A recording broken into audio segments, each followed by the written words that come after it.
What's up, everybody? Showtime, Shawn Porter here, of course. I had to do a special intro for this interview that I was able to get with Jaron Boots Ennis. Of course, I want to thank the Dungeon family, Bozy and Jaron, as well as Jaron's advisor, everyone who was a part of putting this together. We basically did a pop-up at the gym out there in Philly. Boots requested I come in and spar with him. I thought it was because he had saw the conversation that was had on the podcast, but getting ready with Montes Staniones, he actually thought that I would be good sparring for him, even though I'm retired. And I went out there and gave it my best shot. But after that, we were able to get a one-on-one interview, and here it is.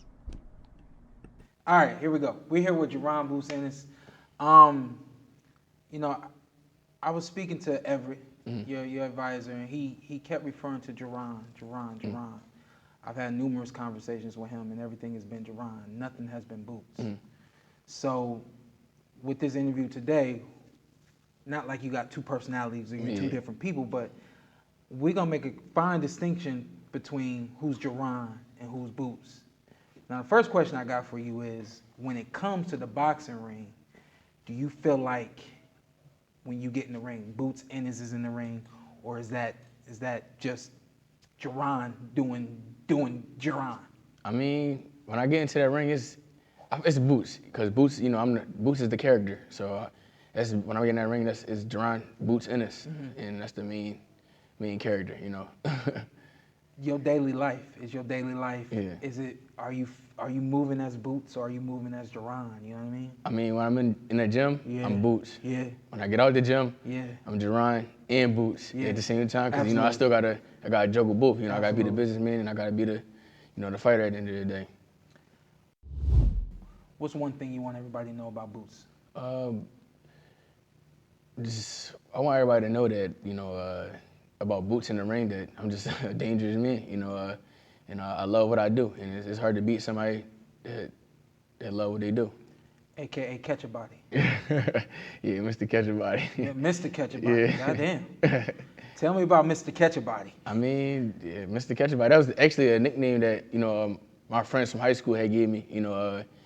And ever since they started coming to my first professional fight, they've been calling me that ever since. And I just I kept it and ran with it. I throw it on my trunks and everything. So everybody calls you Boots. Do you want to be? Do you feel like you want people to know you as Catch a Body, Mr. Catch a Body, or Boots good enough? I like Boots. Boots is good enough. Even in school, some of the teachers was calling me Boots and not Jaron. So I was just like, it's basically that. He was just calling me that. Do you think about Mr. Catch a Body going to the ring, in the ring? Going to the ring for sure. You going to the ring, Mr. Catch a Body and Boots. I gotta put them together. They go together. They clash together. Tell me about when you walk out to the ring. What's that feeling like? What's the thought process? Walking out to the ring is the best feeling, and one of the best feelings. And just seeing the crowd, my fans, friends, and family members like that. It's a blessing, And I just embrace it all. I go out there, make sure I had the right music, and just just go out there and have fun. That'd be the kicker, the start of everything, the kickoff. You are definitely much different from me. Boxing was never fun for me. Yeah. My dad is a very serious person, so it was always serious anyway. But I actually found my times to have fun. To walk out was usually the joyful moment for me before it got serious and it got real. What's so fun about boxing for you? I don't know. I might have a problem. Like, I just love beating people up. I love having fun in the ring. When I'm boxing and I'm in the ring, I feel like I'm in my happy place. I feel like a second home. Like it's a home away from home. Like when I get in here, I'm able to be myself. Take out any anger or frustration or anything. Just being here, just having fun. We're gonna go back. Let's go back to childhood. How old were you when you started boxing? I've been boxing like all my life. Like I got videos of me in a jumper hitting the bag in the gym. My dad will be able to show you. I've been doing this all my life, but since Pampers, and yeah. You the third of three boys, right? Yes. How old are the other brothers? Derek Poole Ennis is about to be 45. And I think Farah is 43. Farah that much older than me? Yeah, they only 2 years apart. Yeah. And then it's me. Okay. 27. So they were already boxing. Yeah, it was already boxing. You, it was like a no-brainer. I mean, for me, it was a no-brainer. And my dad taught me how to fight, but he never like forced it on me. He was like, you could do whatever you want. I'm going to teach you how to fight, teach you how to protect yourself. And then ever since then, I just when he started took it you, and just ran with it. It wasn't even about competing when he started you. No, he just wanted me to learn how to defend myself. And if I chose boxing, that's what it was. It was like times where it was times where I leave school and I still had my school clothes on and I would get in the ring and spar. Not training, not running, and I just get in there and spar. Just because I love boxing that much. It just always was fun to me. And still is to this day. You played basketball too, right? Yeah, I played basketball. How far did you take basketball? I played basketball till... How old did you start? I started maybe like 9, 10. My mom wanted me to play basketball, so I was doing it for my mom. You know, I mean, I love basketball too. Like, even when I'm outside of camp and things like that, I'll go play basketball, go to the Sixers facility and play around and things like that. But my mom, you know, always wanted me to play basketball. She didn't want another boxer in the house, you know, so I did that for her. You know, even though basketball was fun for me, but yeah, I did it for her. And I started when I was like maybe 9 or 10. I played till about 13, 14, you know, and I got to a point where basketball was not as fun as boxing was for me. And so I was like, I'm going back to boxing. Even though I was doing both at the same time, but I'm just strictly boxing, that's it. Did you have to have a conversation with your mom about that? I mean, yeah, I have a conversation with my mom, and she understands. You know, at the end of the day, you know, it's what I do. It's what I want to do, and you know, it's what I love to do, and she's not gonna take that away from me. Boxing just always clicked for you. You started competing at 8. Yeah, my first fight was like 8. Yeah. And it's just always clicked for you. Yeah. Tell me, you ain't got to go through every time, but tell me what tournaments you won as an amateur. I won the National Golden Gloves. I won the title tournament. I won Olympic trials qualifiers, and I won another Olympic trials qualifier. I won like 4 nationals. Yeah, so yeah, that's about it.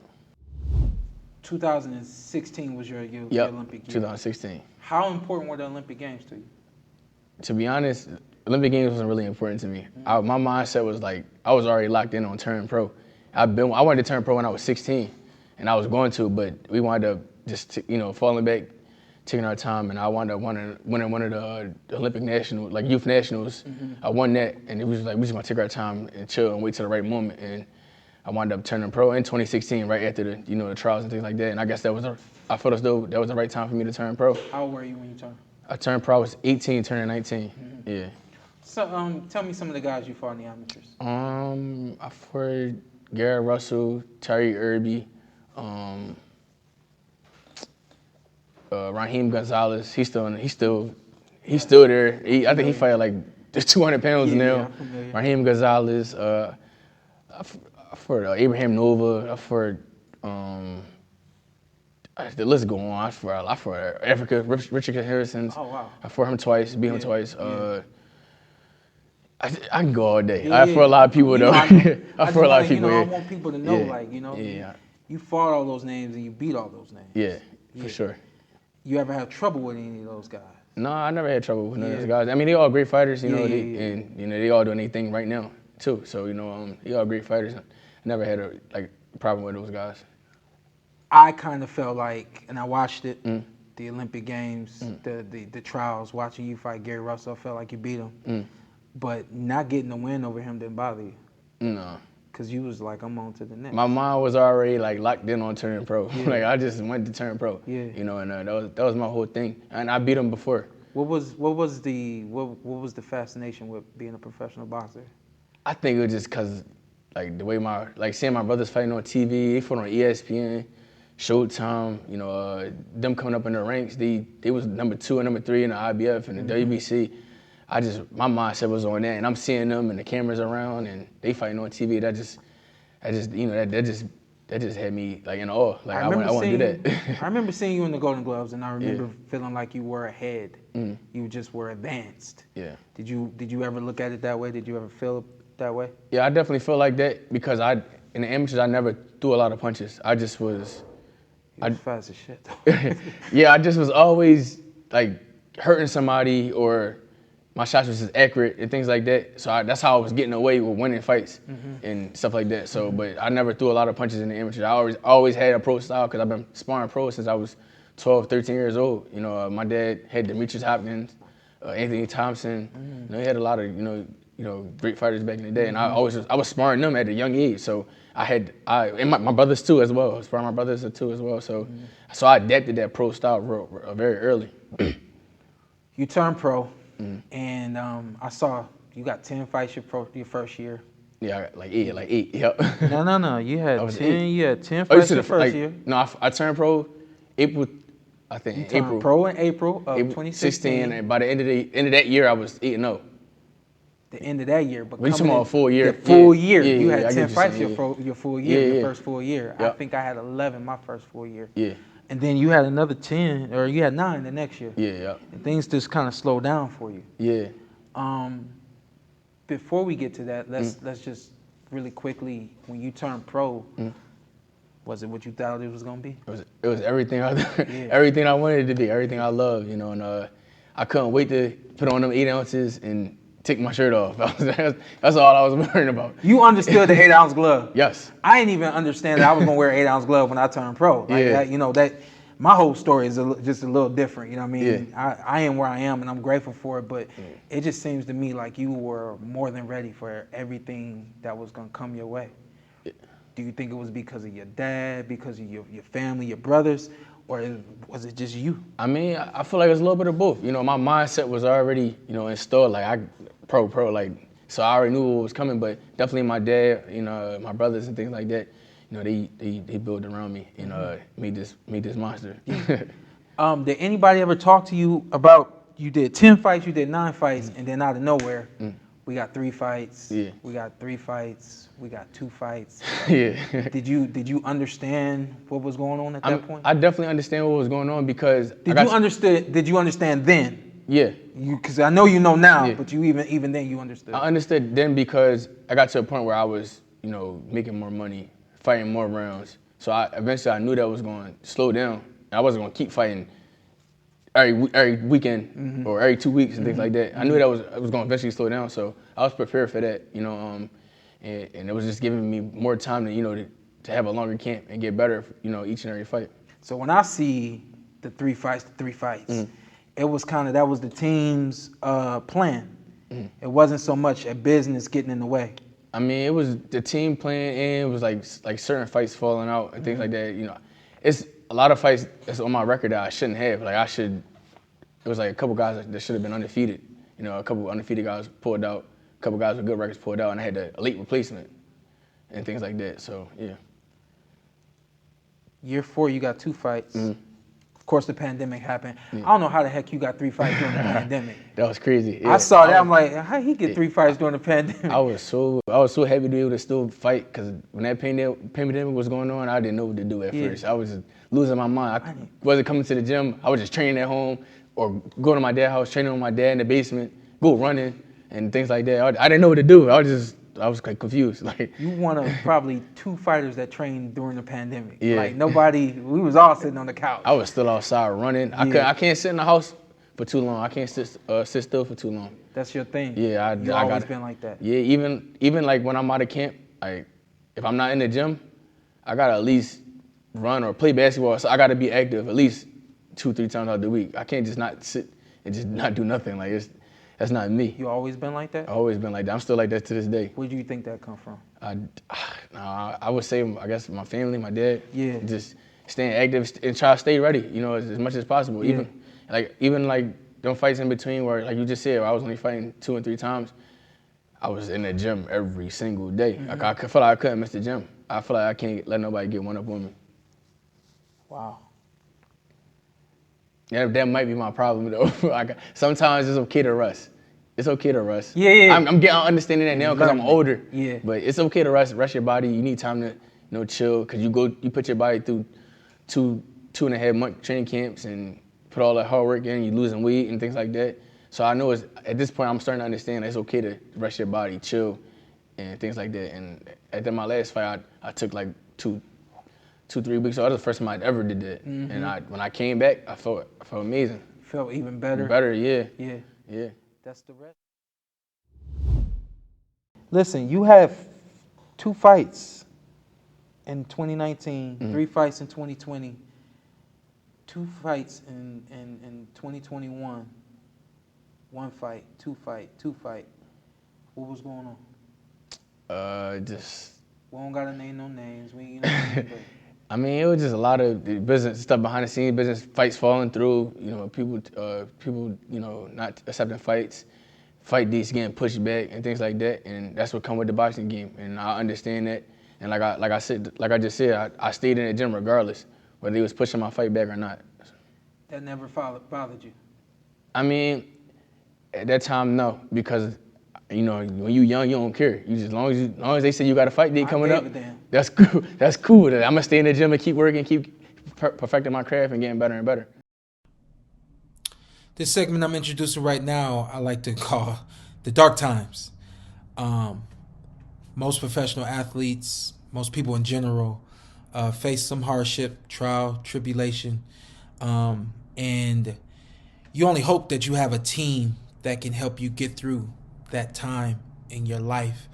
I got Boots to open up about what we went on to refer to as the dark time in his young professional career. As you guys know, a lot of stagnant movement in the last couple of years of his career. We hope that that's all done, and here's a look at what he went through and how he got through it. Was there ever any thoughts or anything going through your mind that made you feel like this ain't worth it? I mean, I'm gonna say that time from when I didn't, like recently when I just didn't fight for a year. Yeah. That time, I mean, people don't understand that when you're not fighting, like that's the time that really like I felt like dang, like do I even want to like do this anymore? Like, because behind the scenes business and all that, a lot of funny stuff be going on, people doing this, doing that, but it got to a point where I'm like, dang, do I even want to like, you know, do this anymore? You know, and something just told me to stay locked in. Even if days was hard, like for me getting up to come to the gym, it was days where I didn't want to come to the gym. When I didn't fight for that whole year, I was getting tired of it because I wanted to fight so bad. It got to a point where I really didn't want to fight at all. Like I'm just about to just chill. Like it ain't worth it. But you still showed up. But I still came to the gym, still worked, still put the work in, still ran, even though I didn't want to, still ran, even though I had no fight date coming up or nothing. Yeah. They kept telling me I was gonna fight, I still just put the work in. Did you ever train defeated? Did you ever run defeated? Was there ever a thought, I'm just doing this?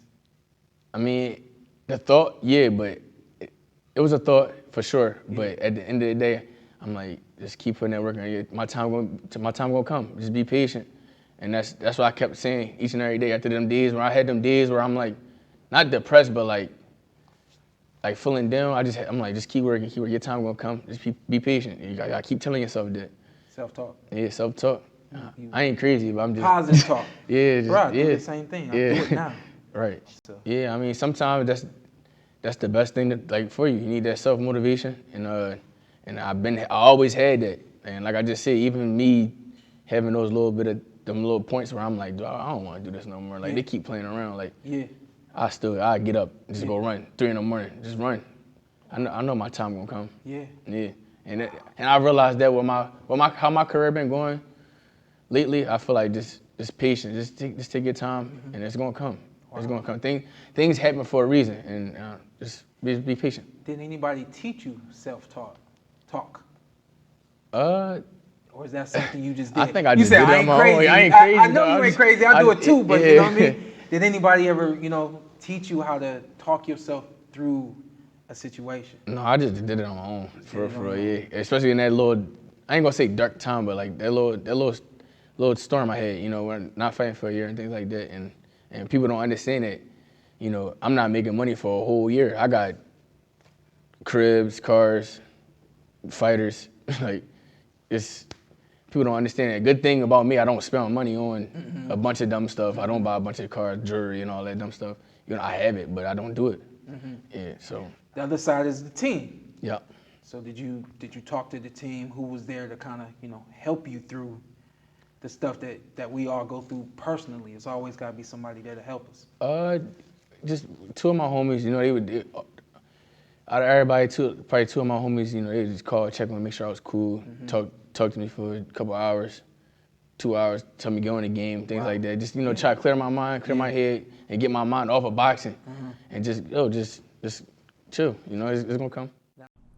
I had an opportunity to spend some time with Boots as well as his advisor before we started this interview, and to my pleasant surprise, I found out that he is a believer in Christ, as am I, and so I really wanted to try to bring some focus and attention to our faith and how our faith, where our faith sits in life, in professional boxing, in entertainment.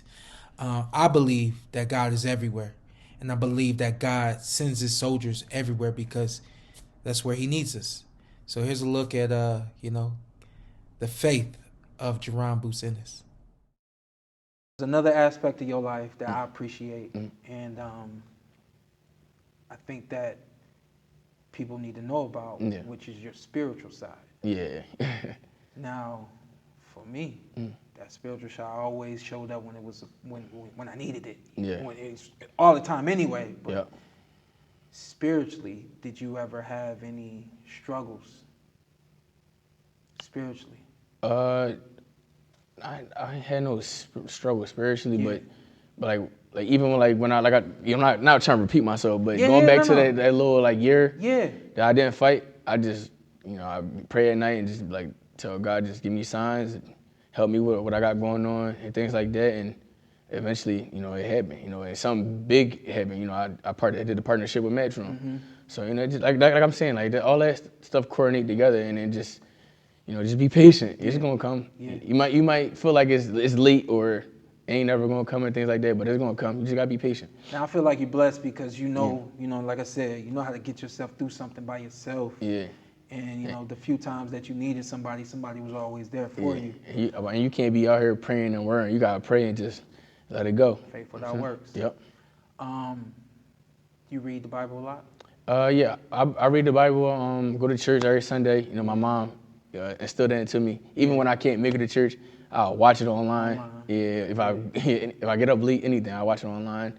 All my my pastors and all that, so they come to my fights. The church come to the fights and things like that. So let me ask you this: in that moment, that time, we'll just call it the dark time. In the dark time, did you ever question God whether or not you should be boxing? I didn't question God, but I asked God basically what should I do? What should I do? Is it should I just chill?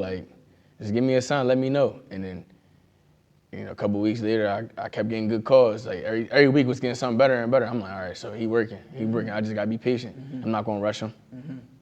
Beautiful.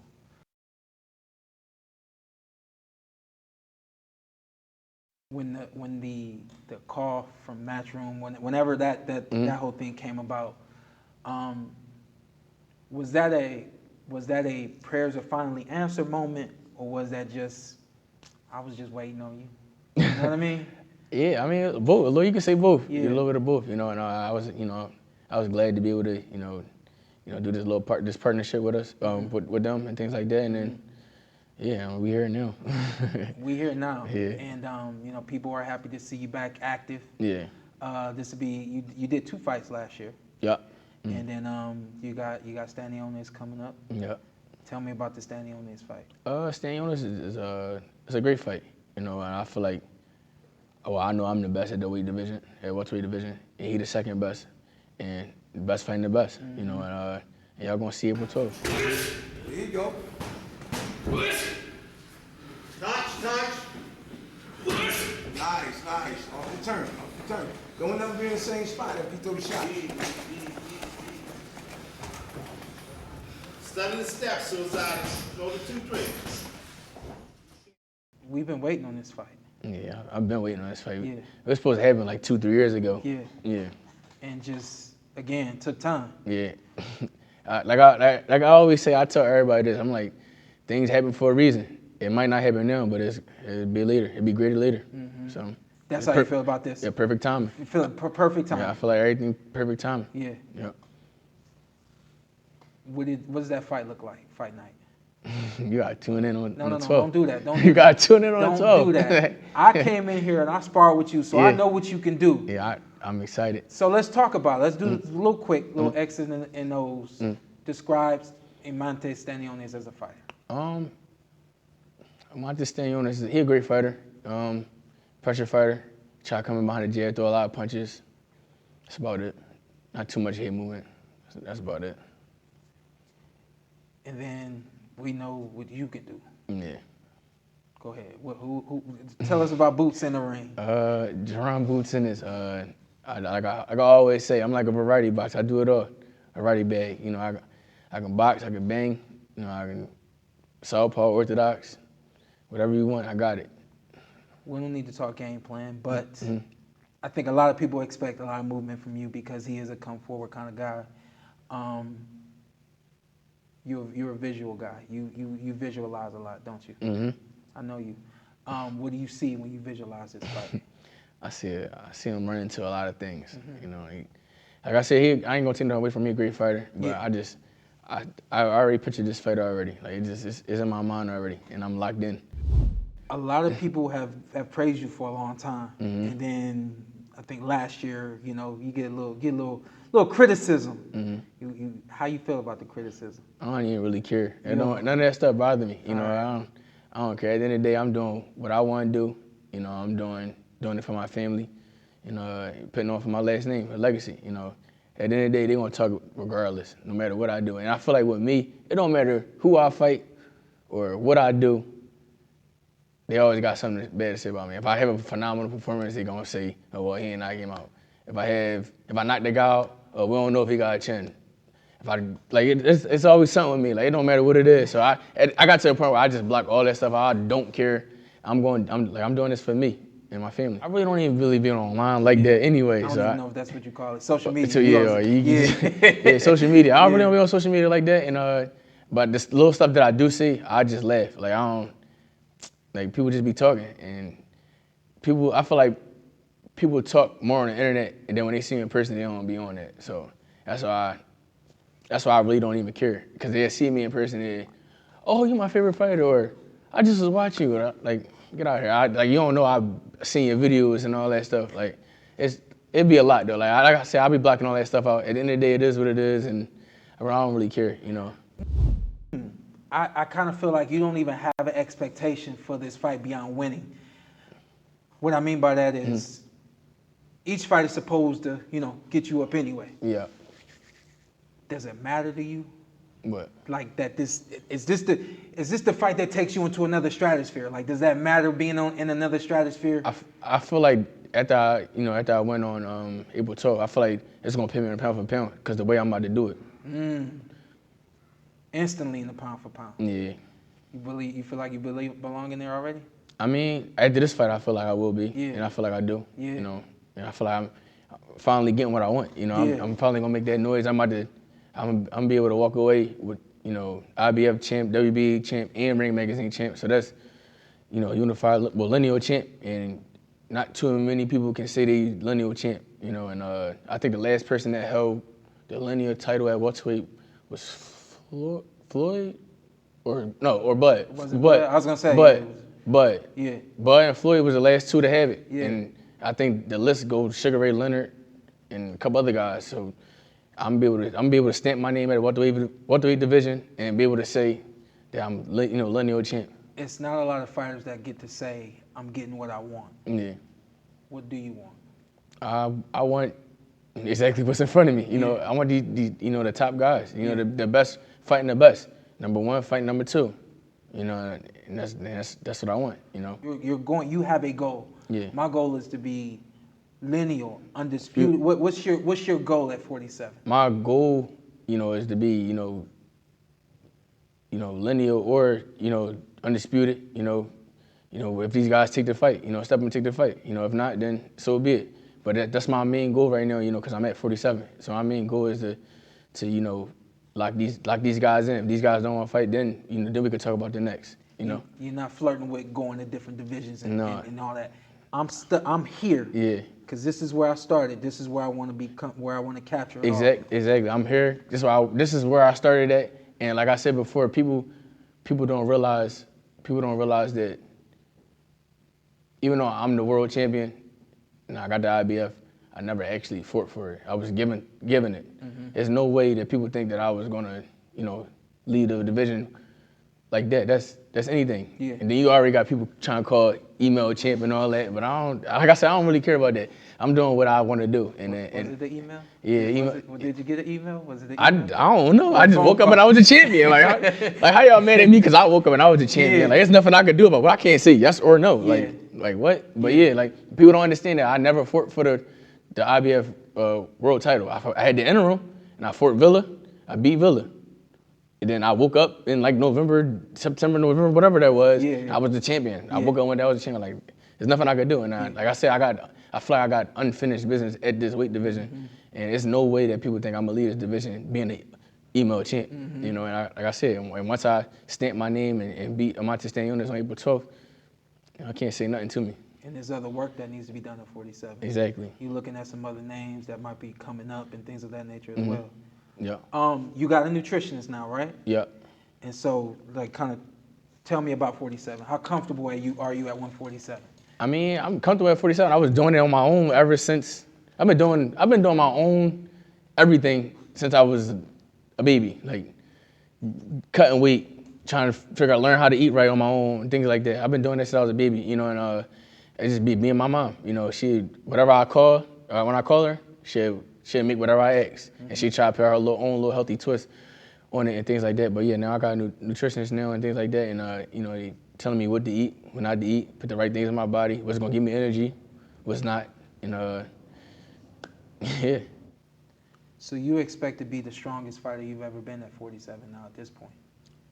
Yeah, that's the goal. Yeah. You know, and also not to cut you off, but people don't realize I've been fighting. Well, I got the IBF, so I've always had a 10-pound weight rehydration clause. Right.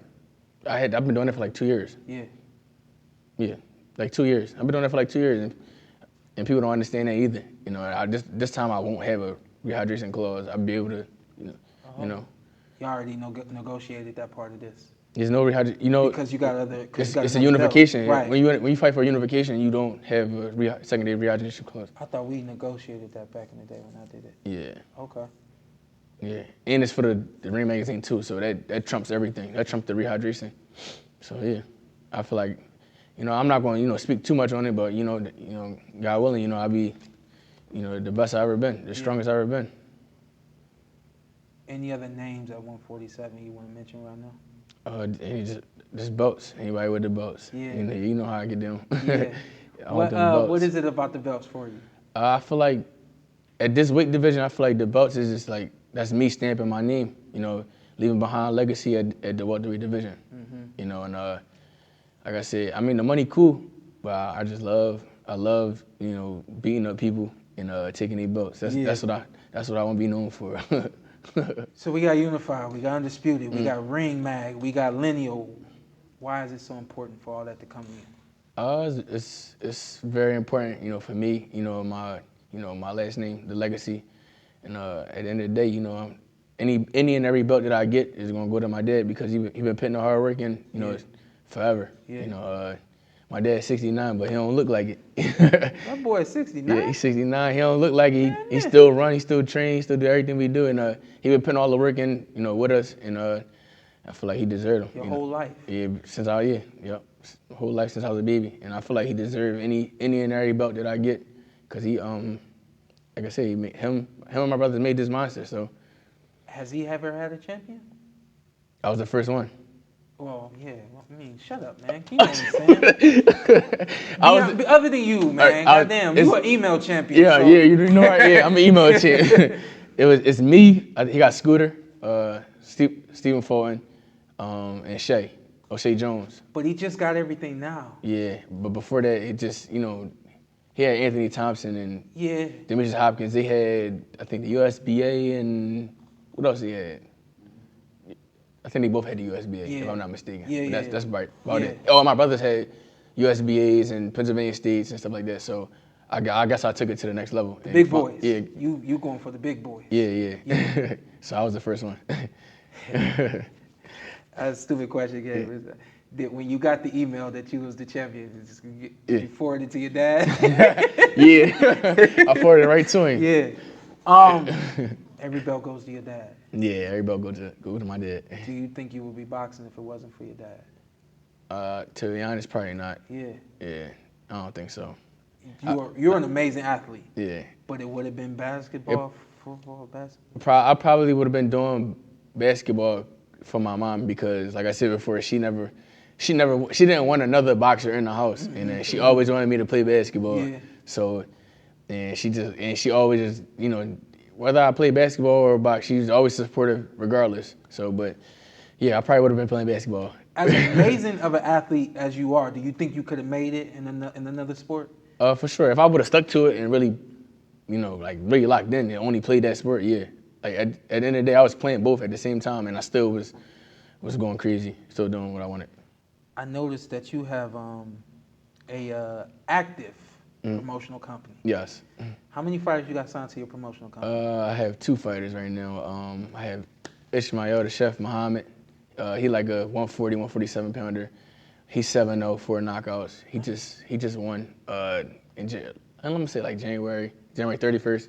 Got a first round knockout. And I have Dennis, the Quiet Storm Thompson. He fought at 122. 5-0, 3 knockouts. He just fought January 31st and February 15th. He got 1 knockout and a 6-round decision and two knockdowns in a 6-round decision. He looked great, phenomenal. Bro, you're 27 years old. Yes. You're a world champion boxer yourself. Yes. Defending your championship title, and you got other fighters underneath you. Yes. You go out and find these fighters yourself. They come to you. Well, like, kind of take me. I mean, well, with the chef, Ishmael Muhammad, he been around, you know, all my life. My dad trained him since he was a baby, so it was bound for him to even. That was no-brainer. Yeah, it was a no-brainer. Yeah, and he in the amateurs, he was like me. Didn't have an amateur style. He was more pro. Take his time. I'm like, bro, you might as well just turn pro. Like you wasting your time at the amateurs. They not gonna give you nothing. Mm-hmm. So that's how that one went. And I just turned him pro. And then with Dennis Thompson, my brother trained him. Well, we all together, but my brother Pooh trained him. And I seen him, you know, in a couple of tournaments. He won a couple of tournaments and things like that. And I also seen him spar and things like that. I was like, he nice, and I knew he was gonna be something. And he coming along very, very well. And Jaron is a businessman. Yeah, Jaron the businessman. Come on now, talk to me about it. Boots the character, Jaron the businessman. Yeah, just 2 different people. You know, when I'm Jaron, you know, I put my business head on. You know, buying property, buying things and stuff like that. You know, talk about it. And yeah, we're working on getting a gym right now. So you know, about to have my own gym. Wow. Yeah, so it's a lot. It's a lot being Jaron. You know, it's business.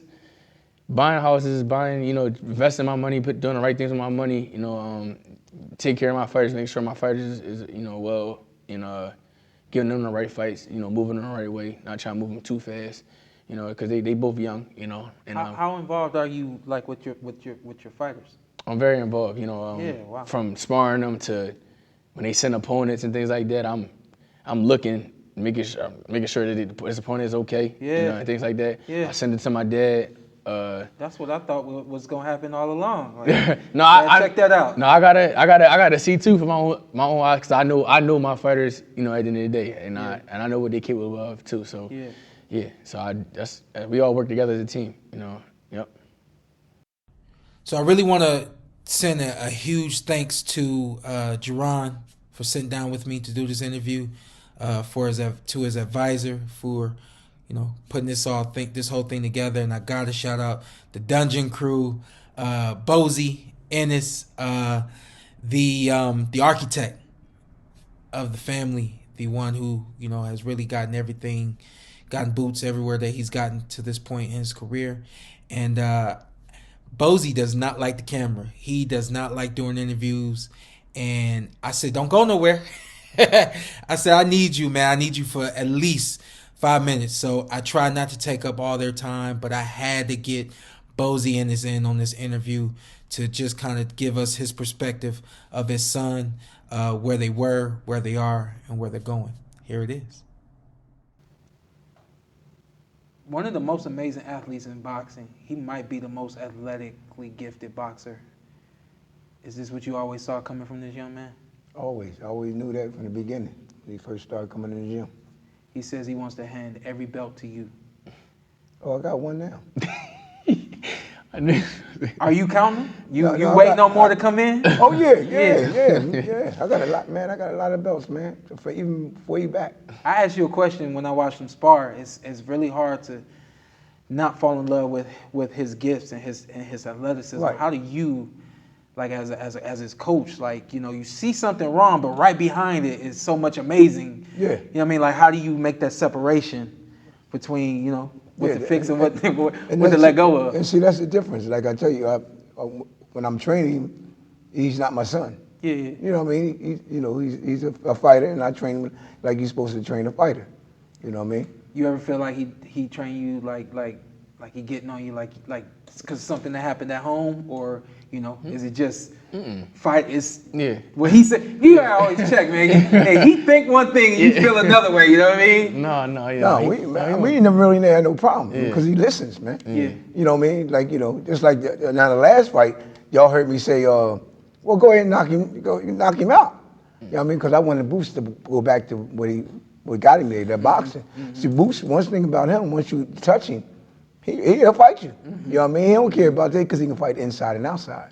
You know what I mean? But a lot of times you get comfortable sometimes, you know what I mean? And relax sometimes right there and get hit with a little fluky stuff, you know what I mean? But he takes a lot of the punches away too, though.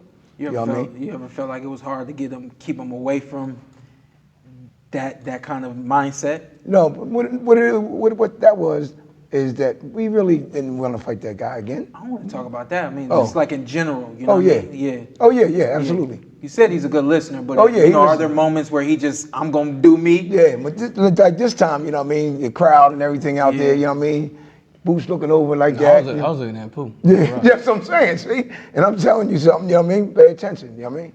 He always been that comfortable. Oh, he's comfortable, man. Yeah. He's comfortable, man. Just like today. You seen today? Yeah. He comfortable. He don't get excited or nothing. In fights, do you talk in fights? To my dad? Nah, I mean, yeah, even to your dad. Yeah. I talk to my dad, and that's something I always did. I always look for my brothers and talk, because they'll see something that my dad don't see. Because, you know, my dad, when my brother's been in the ring before, and they'll say, well, my dad been in the ring before too, but I'm just saying, like, they'll see something my dad didn't see, basically. I'm going to say that. Yeah. And then they'll be like, yo, put your punches together a little bit more, or jab a little more, or stop going straight back. So I always look to them anyway. That's not something new. I always do that, you know? And see, another thing, they say what I say anyway. Yeah. Because I trained them in the same exact way, really. You know what I mean? I ask these questions the way that I ask them because there are people who are truly ignorant to the sport and things of that nature. So I'm going to ask this question, and I want you to answer it. Have you ever worried about him in the ring? Never. Amateur and pro? Never. Yeah. Nope. Yeah. Why not? The way I taught them from the beginning. See, I taught them the pro style. You know what I mean? You know, and that's why you see a lot of the amateurs today. They don't know nothing about the pro. They get in there and still fight like an amateur. But he already knew how to fight like a pro. I trained all of them the same way. You know what I mean? So once you get in the pro, you already know how to fight. You already know how to box in the pros. You know how to do certain things in the pros. And he always was like that, even in the amateurs. And that's why a lot of times not a lot of times, he only lost, two times? And the amateurs, because his style, even though he won the fight, they'd take the fight away from him. You know what I mean? You know, and his punches were precise, you know what I mean? Right on, accurate and everything. And still the same now, you know what I mean? You know? What point did Boots what age did you look at Boots and say, damn, boy, you got it?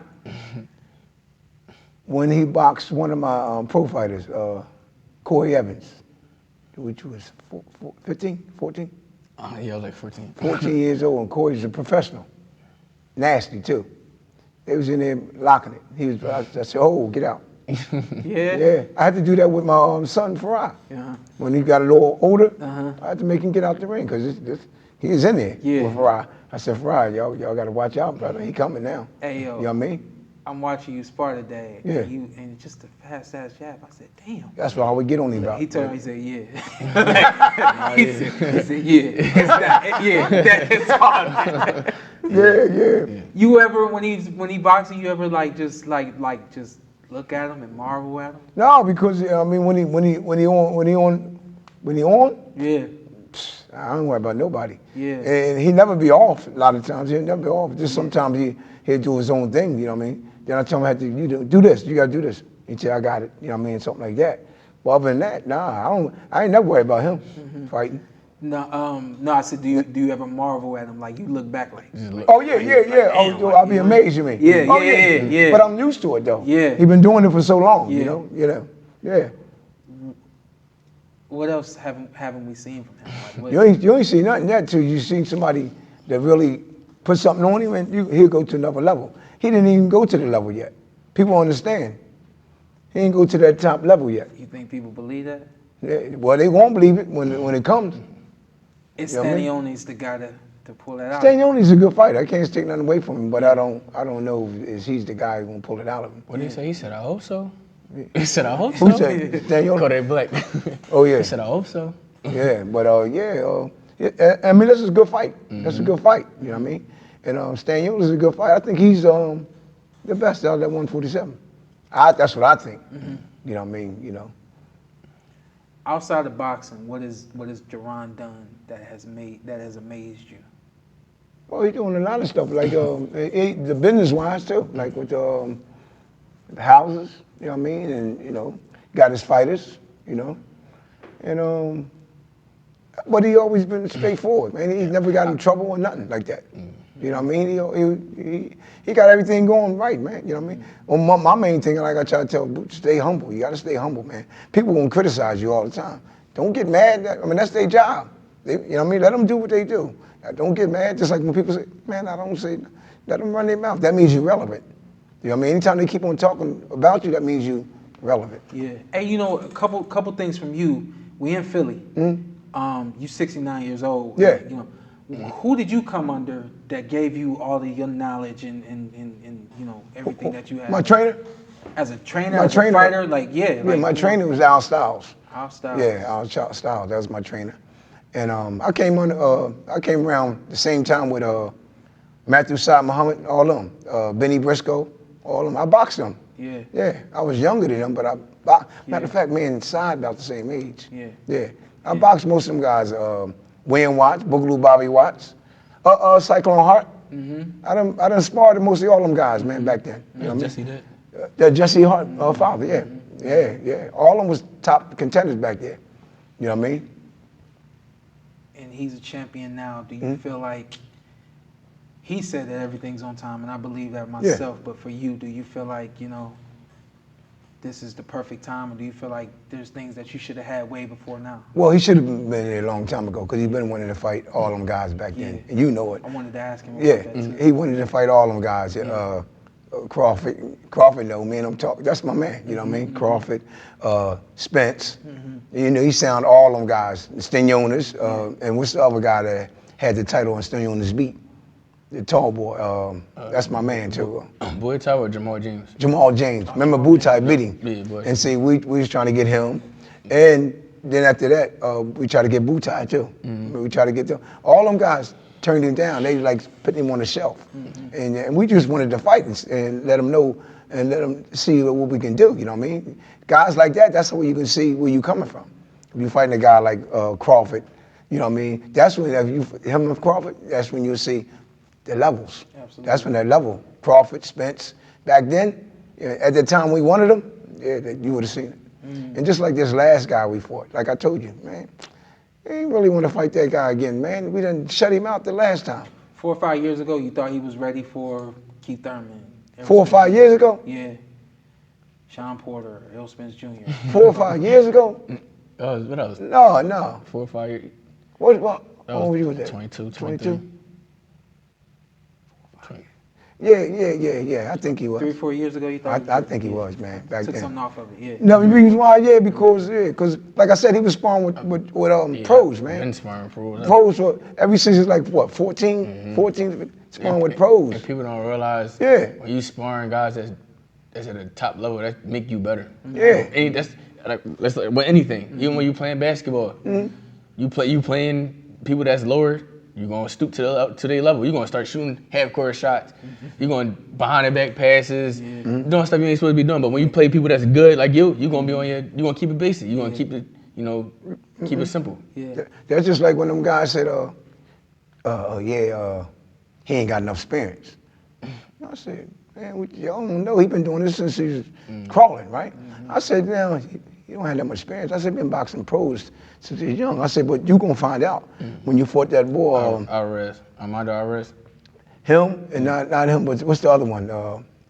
Almost beat Crawford, and Crawford stopped him. You beat him, you knocked him out too. You talking about Delorme? Delorme. Delorme said, you ain't experienced. I said, you gonna find out when you get in there. Yeah. You know what I mean? Because they talk about, he wasn't experienced. I said, man, he been experienced for a long time, man. Y'all just don't know. Just sit tight. A couple more. Just sit tight. To that point, did you ever think that you would get in the ring with Keith Thurman, Shawn Porter, Errol Spence Jr., Terrence Crawford? In my mind, I always thought I was gonna get in the ring. Yeah. I'm like, they know what it feel like to be where I'm at. I'm like, I feel like they'd give me an opportunity. And I never got my opportunity. I'm like, it's cool though, but. No. And my boy. Did you get to a point where you accepted it? I had to. Yeah. I had. It was no choice. There's nothing I could do. Yeah. I can't say but so much. I used to look at Floyd and I was like, I hated on Floyd because I knew I was gonna fight him one day. Yeah. And then I had a conversation with my dad. He said, "You'll never get in the ring with Floyd Mayweather. Floyd didn't want that. Never gonna fight." Yeah. And I let it go. Right. After I let it go, I started becoming a fan actually of Floyd. Did you ever have that moment where you just it ain't happening? I had the moment when I was like, I just let it be. If it do, it do. Maybe it will. Who knows? You never know. You still would like to fight Terrence Crawford? For sure. You still would like to fight Errol Spence Jr.? Well, I don't think he boxed no more. Yeah, if he was still, for sure. Think the other big name, Keith Thurman. Yeah. I don't think he's still boxing. Oh, I'm saying, like he got a fight coming up. He got a fight coming up. Yeah, he got a fight coming up. You do? Mm-hmm. No, Yeah. I didn't know that. Did that change anything? Yeah. Did it change anything? Yeah, like even from that standpoint, do you look at somebody like, nah, he too old, nah, he ain't got the name now or anything like that? I feel like at this point, though, if I was to fight Keith Thurman, I probably wouldn't get no credit. It wouldn't be fair. They're gonna be like, he ain't fight in how long? Nah, yeah. But it's a good name, Yeah. they have, but that's like trying to fight Pacquiao. Like he old. Like it's not. I mean, he still can fight, but he old. Like nobody gonna give you credit for that. Now I did a podcast and somebody asked me if I would spar with you. I said, hell yeah, I'll spar with Boots. Did you see it or did somebody tell you about it? I ain't even know nothing about it. I knew I was fighting Stan Jonas. I'm like, man, he a good look. No, you was perfect. You perfect. You got it, man. guy. Man, come on, man. That movement and stuff, man. I'm like, we see if we can bring him in for like a couple rounds. So you didn't even hear about that? No, I didn't even know nothing about that. Oh yeah, somebody. We don't be up there. We don't be like that. I really don't be on it, like social media. We don't pay no attention to this. Like whatever you see on the gram or Twitter, I'll post it and get off. Like I don't really care. I don't pay attention to what nobody got to say. Like you notice we don't do that much talking. Yeah, of course. People ask me everywhere I go when I'm in Vegas. I just was in Vegas a few weeks ago. Because I had Andy Cruz. Then I had Scooter. Stephen Fulton. But you know what I mean? And then, everybody stopped me, I just, I say little stuff, you know what I mean? Try to get me, no, I'm not saying that, man. He's a good fighter, man. This guy, I don't talk about fighters, man. I don't talk nothing bad about no fighters, man, because all them guys can fight to me. You know what I mean? I respect them guys, man. And like I tell you, that's my man. Crawford? Man, he was out there with, man, that's my man. He said, man, because somebody said, yo, would you box Crawford? I said, yeah, I box Crawford. Said, man, I ain't boxing you. I saw you sparring. He talking about me, right? I said, man, go ahead, man. You just talking, man. No, that's my man. You know what I mean? Every time I see him, man, and his mom, pop, nice people, man. Mom is street. Yeah, she's street though. 100. She's street, boy. She's street. Me and Boots had to bust out laughing at the time. She came up to Boots. I was downstairs at Crawford fight. in the lobby. Me and my co-people. Yeah. She came up to me. We was talking. I took a picture of her and all that. She was She nice. You want to fight? You She told me, you really want to fight? I said, yeah. Guess what she said? I got it on camera. I got it on camera too. My son will fuck you. We bust down laughing. We bust down laughing. She like, you really think you can do? I said, yes. Yeah. She nice though, man. I just saw it not too long ago when I was out there. Yeah, He brought everybody at the last fight. I was like, man, they some good people. They people who talking that crap. They some nice people, man. I always ask guys, did I ask you everything? Is there anything I missed? I always ask that. Was it something that you want to say? Make sure y'all tune in April 12th. Yeah. Don't miss. Don't miss this big statement. I promise y'all don't miss this. That's all I'm gonna say. Don't miss. Don't get up to get no popcorn. Don't get up to go get no food. None of that. Yeah. Don't blink. Yeah. I'm good with it. You good with it? Yeah, I'm good with it. There it is. Yeah, it's good.